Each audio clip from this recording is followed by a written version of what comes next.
It is the beginning of December, it's gradually getting colder outside and even some snow is falling. While families all over Europe come together to spend time with one another, the big man with the white hair is slowly taking hold of the minds of people. But this time, what he will do next is still unknown. Welcome to North Politics.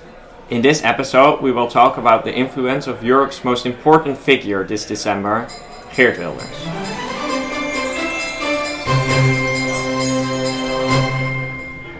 Hello, and welcome to the first episode of the North Politics podcast. I am your host, Robin Buijs, and I'm here together with Jess Chrissy Jones. Hiya. Murin Tervoort Carney. Hello. And Svea Droze. Hello, everyone. Today we'll talk about the influence of the latest Dutch elections on the country itself and the European Union. But maybe to start with, how did you guys experience election night? Well, for myself, I had a very interesting experience because it were my first Dutch elections as well, since I'm from Germany myself.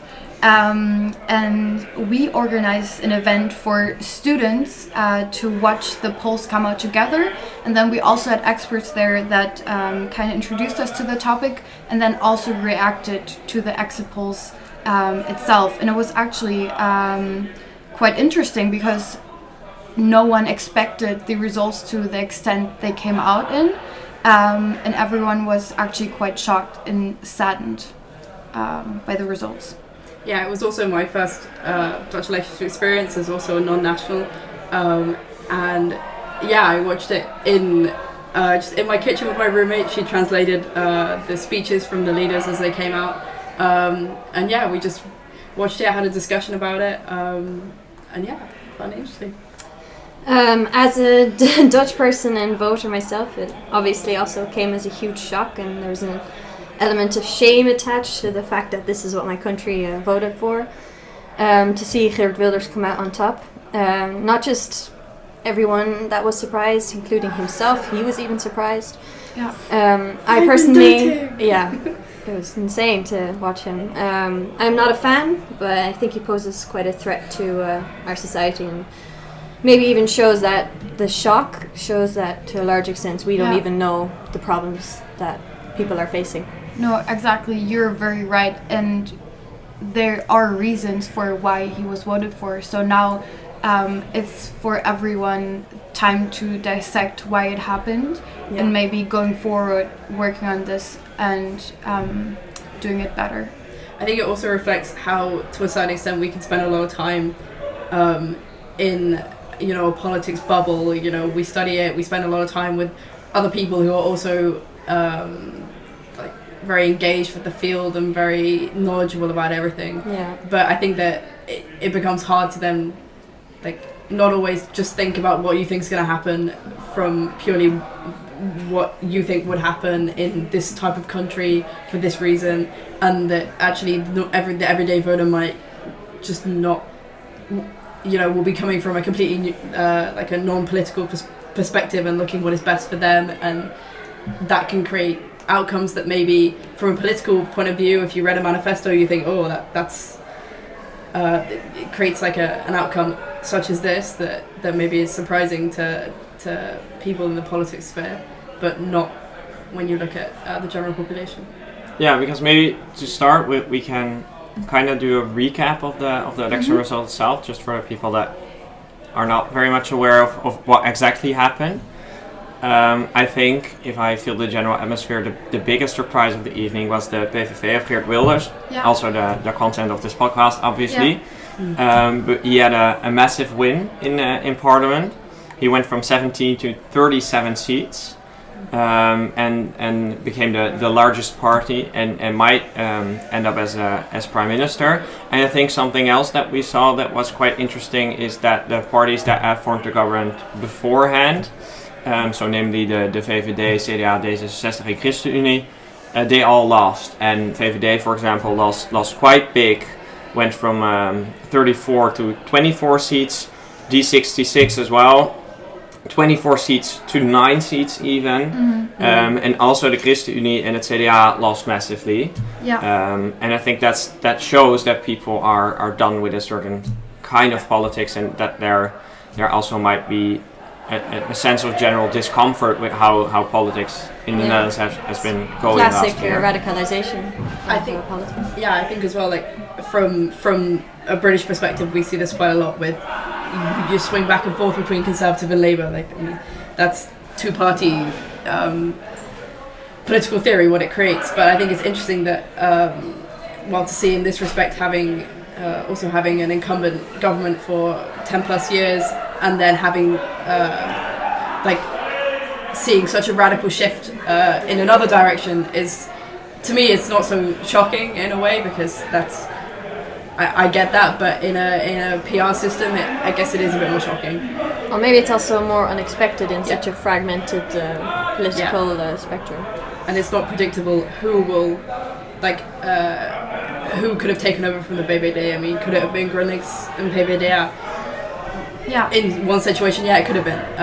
And this situation is PVV. Yeah, you're absolutely right. And another example of how surprising this result actually was is that just the day beforehand, the polls, or the prediction polls they created, actually predicted 7 less seats for the PVV. Yeah. So, then having them as the winners the next day was like a very big shock. Double shock. Exactly. I'd also said that the polls may have influenced people voting for the PVV. Yeah. So. Yeah, I agree, and I think that maybe with the formation now, a lot of parties are going to decide whether they would like to work together and whether they would like to be part of a new government. But I think the consequences of these elections will not only affect the Dutch political system and Dutch politics, but also will have huge international consequences. But maybe before we talk a bit about the main content of this podcast, we can set the stage a bit to give some facts, to give some background information on how how the Dutch people see the European Union. So according to one of the EU surveys, the EU Barometer, which measures EU citizens' opinion of the Union year by year, we can see that the Netherlands, rather unsurprisingly, has an overwhelmingly positive view of the EU. 55% of those surveyed had a totally positive view of the EU, compared to a 45% EU average, and only 18% had a totally negative view. Furthermore, 57% consider themselves to have trust in the EU, again, a much higher than the EU median of 47%, and 82% are pro an EU monetary union and single currency, which will play a part later when we discuss Wilders. So what we're basically seeing here is that the general Dutch population is very pro EU, but then within the European Union there are always very big issues they're facing, and those big issues could also potentially influence the outlook people have on the EU, depending on how their state is involved in it or how they react to the problems within the EU. And a very recent example of that is the invasion of Ukraine by Russia. So how did the Dutch population react to that? And maybe did it shift anything? That's a really good question. Yeah, it's a very pertinent topic right now, and the survey focused very heavily on that this year. And in response, the Dutch have an equally extremely positive view on both aiding Ukraine and supporting the EU's response so far. Over 2/3 of those surveyed are satisfied by the EU's response, which is a sizable difference to the EU median of only 56%. Mm-hmm. And in turn, around the same amount are satisfied with the aid that's currently being given by the Rutte government, which in itself has been key in leading the response from Western Europe. We also see that taking in refugees and further humanitarian aid, as well as financial, is hugely supported by the Dutch. On the whole, a lot more than the EU median as well. So, yeah, it would the Dutch certainly have a very pro-aid and would like to play a very proactive role within the EU in the response to Ukraine. Yeah, and so what you're saying right now as well is that the Dutch, or their response, that was kind of they acted as a leader for other countries to follow their example. Yeah, I would say. I think there was certainly a lot of calls on very early on for Germany that they weren't that enough wasn't being done by them and other states, and I think that the Netherlands has certainly showed, especially with the figure of Rutte being very active in speaking to Zelensky, visiting Ukraine as well, sending a lot of military aid, that the Netherlands was going to play a very key role in the response, the EU's response to Ukraine. Yeah, I would agree. Yeah, so we've been a pretty big player the last couple of years within the European Union, but I think the Netherlands has always been like one of the biggest players, not by country size, but maybe a bit more political.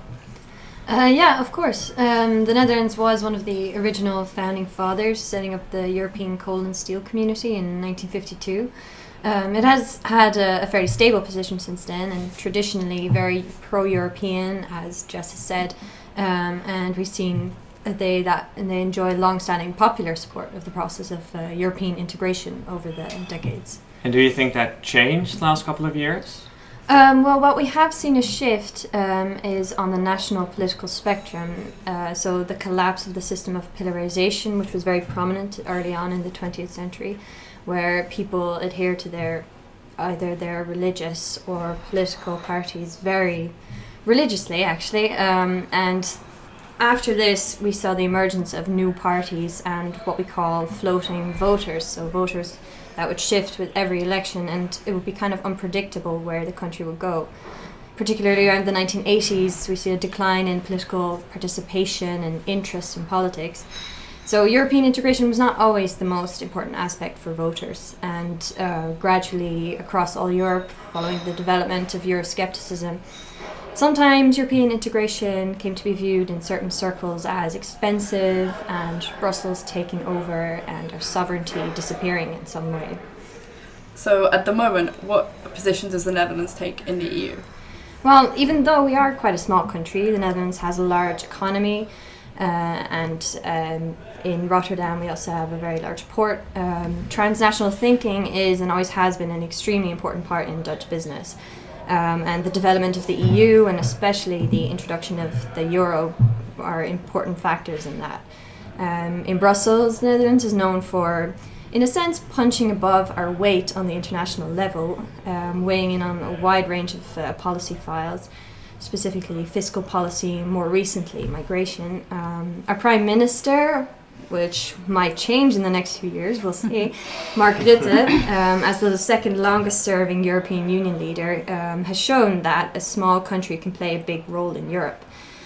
For example, as he did teaming up with the Italian Prime Minister Giorgia Meloni for creating a migration deal with Tunisia, which was seen as a big turning point, or another key agreement on migration with Turkey in 2016. Following Brexit, which meant the loss of quite an important ally for us, Sorry Jess, about that. the Netherlands has risen in importance within the EU. Consider, as you've mentioned, Rutte's avid support for Zelensky, which provided an example for the rest of Europe as well, following the invasion in Ukraine, and his criticism of Orban's anti-LGBTQ laws and the rule of law there in general. Which corroborates this image of the Netherlands as having a strong rule of law. So there are also important figures, if you consider Frans Timmermans, former European Commissioner.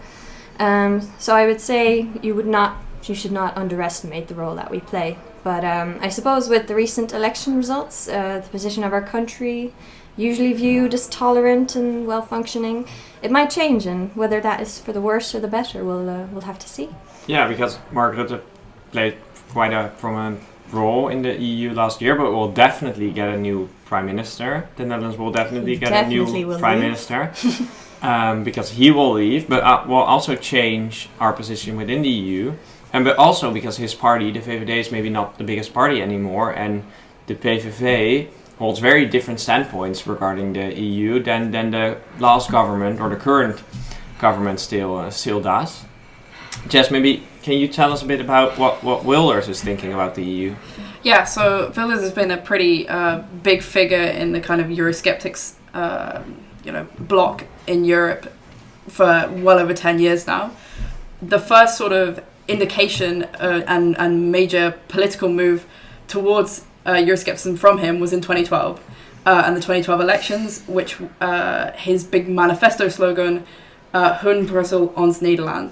So really attacking the idea of being the Netherlands being ruled by Brussels and the people that aren't Dutch having real influence in the say and the future of the Netherlands. This was literally with our sovereignty back being another key point in the manifesto, wanting to cancel the Schengen Treaty and also remove Netherlands from the euro and the eurozone, going back to the guilder, which, as we can see from the Eurobarometer statistics this year, not that he's mentioned this since 2012, but that would really completely goes against what the majority of Dutch people would back. And over time, in 2016, he really expressed his support for Brexit, which is probably unsurprising, calling it a fantastic result, and that the Netherlands will be next, which in fact hasn't manifested itself in the 7 years since.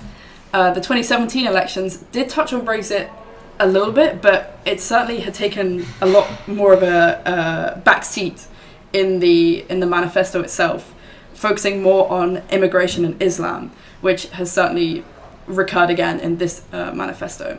The only actual reference to leaving the EU was the Netherlands is independent again, thus outside of the EU. So no real plan for how, in that manifesto, how leaving the EU would work. And for the last elections that we had a couple of weeks ago? Yeah, right, on to 2023. So this has certainly gone back to his real strong rhetoric in removing the Netherlands from the EU, attacking basically every part of the EU, removing work permits, opting out of EU regulations on asylum migration, no EU army. This is all things to be done in the meantime before an exit referendum can be held. So also the indication that the country should choose to leave, whether it should leave. So yeah, as we can see, he's back to being very hardline. We should leave the EU. We should, give an immediate end to the idiotic monthly European Parliament moving circus from Brussels to Strasbourg. So really denying all of the kind of EU bureaucracy and taking back control of Netherlands for the Dutch is really key and shining through in this. Very true. Yeah, and well, obviously the Netherlands are a coalition government, and he's the biggest party by far, but he won't be able to form a government on his own and influence policy just on his own. How do the other parties, although they may have lost the elections or didn't nearly become as big as the PVV, how do they view the topic of the European Union? Yeah, so a lot of the different parties, they all go down the line of a strong Europe. VVD, NSC, GroenLinks PvdA, and D66, mostly the biggest parties that we saw in the election results, all go for supporting a strong Europe. A lot of discussion about defending against authoritarian regimes, China, Iran, and Russia, that in the VVD manifesto, but also reflected in D66 and GroenLinks, all working towards the idea of having a strong European Union that can defend itself, that defends its values and its rules, and works together to solve problems, but also whilst admitting that there are issues with the current EU at the moment, such as productivity and getting things through, vetoes being a key, mentioned by many manifestos that they need to be removed in order that the EU can function much more transparently, fastly, and more decisively. So I would say that Wilders really stands out in the way of not supporting Europe, not supporting, putting the Netherlands on its own, whereas all the rest of the parties, economically, politically, do band together around the idea of the EU. Yeah, so I think in general the EU is still perceived as I think a good thing to the Netherlands, especially if you look at the manifestos of all the other parties except for the PVV. But what I did notice is that some foreign leaders, for example, were very happily surprised by the victory of Wilders and the PVV. And that's maybe also something interesting to talk about. Yeah, I mean, quite immediately Marine Le Pen, Viktor Orban had all tweeted their support. Viktor Orban using the phrase "the wind of change is here," which certainly starts to indicate the move of the radical right, really believing that this is a starting point for gaining much more legitimacy over a wider platform in Europe. The European Commission spokesperson, came out and said, we're not worried about this result. and we'll continue to count on the Netherlands' strong participation in the EU. And I think that is true. It's not as if there's an immediate issue here for the EU. As you say, forming a coalition will water down in a way the ability for Wilders to impact radical policies. He in fact has already said that he will put his most radical policies in the fridge. I think it's the phrase that he used. The cool cars. Yeah. Right. But it does set an interesting scene for the upcoming European Parliament elections next year. So I think to summarize, we can say that most of the Dutch political parties are still very much in favor of a strong European Union, and that although the PVV is the only big party and they're really against, there's not a real threat of us leaving the EU now. But what happened, for example, in Great Britain a couple of years ago, a referendum, is that something that could happen here? Yeah, no, for sure. I would say that Wilders has definitely set his sights on a referendum. I mean, even laying out in his manifesto what we'll do in the meantime before we've held a referendum. But that's not to say that, while he can, he would be able to try for a referendum. I think that already his actions during the Brexit process, not really highlighting leaving the EU in the 2017 manifestos, it shows to a certain extent he's more canny than just being purely wanting to leave the EU. He knew that in 2017, it wasn't looking like this process was really working for the UK. There was serious issues already with the negotiations. I mean, the economic damage was being discussed on a daily basis, and I think that he's aware that he will have to tread very lightly, which is not something he's done so far, but tread lightly if he does want to really persuade the masses that leaving the EU will be good, especially seeing the data from the Eurobarometer, which suggests hugely that the Dutch people are in support of the EU. So I mean, he does have a huge uphill challenge, not only to get a referendum held, taken through the Tweede Kamer, but also against the people who, to be honest, are pretty positive towards the EU at the moment. The European Commission spokesperson himself, has come out and in response to the election result, not showing a lot of worry, saying we will continue to count on the Netherlands' strong participation in the EU, and I think that's reflective of the fact that not a lot is going to change quickly. Certainly, a referendum will take time, a lot of time. And to be honest, whether Wilders will be able to, stay in power for that long, if he does, reach that kind of position, it's going to take time, and it's not an immediate kind of huge issue for the EU. I don't think we shouldn't despair yet. No, not all is lost. It's not a UK situation yet, and to be honest, you guys should appreciate that. It does, however, set an interesting scene for the upcoming European Parliament elections in next June. With really kind of reflecting an invigorated support for the right within Europe, when maybe it is starting to struggle with parties in Poland and Spain both kind of losing out this year. This is kind of a light in quite a lot of dark for the far right, especially in a huge player like the Netherlands. So, potentially this might play a part there, but again, we'll see. In terms of leaders and sort of figureheads, Marine Le Pen and Viktor Orban were immediately tweeting out their support for Wilders, with Orban really putting out a statement of the wind of change is here, which is, whilst quite a scary statement with a lot of connotations for any British person, it does maybe indicate the radical right's hope for this to be a turning point. And I think this leads on to a wider issue of the far right gaining power, gaining support when maybe we wouldn't have expected it. And so I think.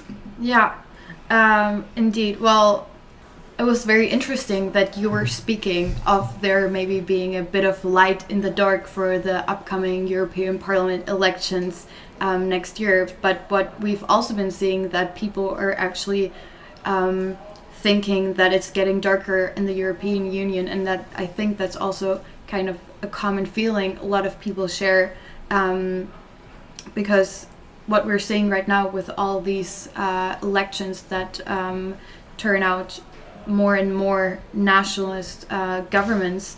That's due to, you know, all of the protest voters going more to the right. So that's very driving up the votes there. But then also we see that the topic of migration, everything surrounding this and connecting to that, that still very much affects people, and that's very important for them. And then of course, if those parties make use of migration and kind of instrumentalize this, then we have a very big issue. So I think this is actually something we have to be very mindful for the next European elections. I think it's very interesting that you raised the topic of migration, because I think that also really played a big role in the Dutch campaign, and especially in the win for Wilders. Yeah, definitely. I mean, even considering the former government actually fell over the issue that is migration, because the VVD wanted to move away from their original agreement, and PVV caught wind of that and jumped on that train, because of course they were always the original protesters of migration. The fact being that they blame everything from housing to education to crime on migrants coming into the country, and this has become a bigger problem over the years when you the amount of immigrants that have come into the European Union.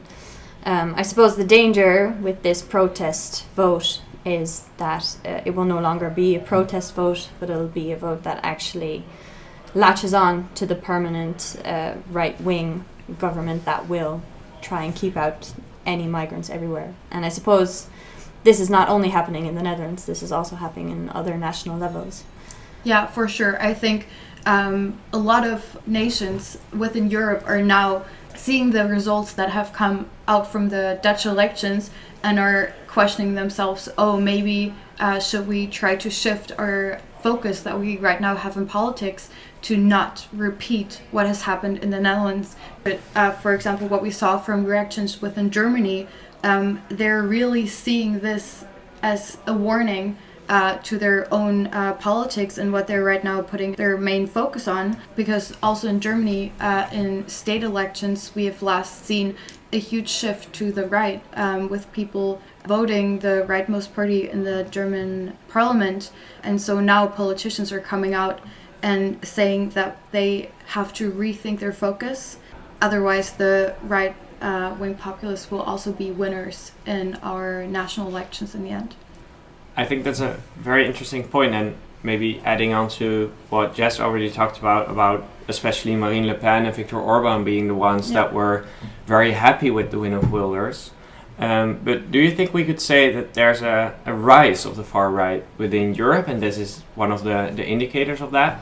Yes, indeed, you're very right. There's a very interesting as well scary political shift happening within the member states of the European Union right now.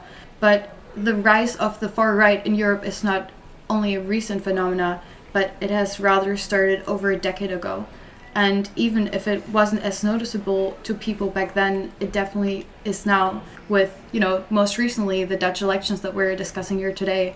But I think to fully understand it, it is really important to know where it all started and what came beforehand, to see the stark contrast between today's situation and maybe also the one that was there in political Europe in the early 2000s.